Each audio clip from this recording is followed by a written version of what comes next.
Matapos ang 3 taon, nagbalik ang Kapuso New Year Countdown.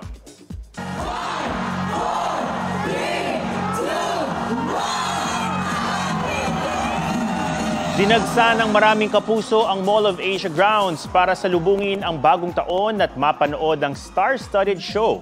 Nagbigay ng powerful performances ang first winner ng The Voice Generation na vocal mix, sina Christian Bautista at Miss Universe 2023 Top 10 finalist Michelle Marquez D. Pati sina Julie Ann San Jose kasama si Raver Cruz. Naroon din ang Firefly stars na sina Miguel Tan Felix at Isabel Ortega. Bumirit ang divas of Queendom. Bumati rin si GMA Network Chairman Attorney Felipe Gozon. Inanunsyo rin sa countdown na magkaka-Season 2 ang Running Man Philippines. Ngayong bagong taon, patuloy na magbibigay serbisyo ang inyong Kapuso Network sa lahat ng Pilipino sa mundo sa pagbibigay ng high-quality entertainment and accurate news programs sa TV at sa digital.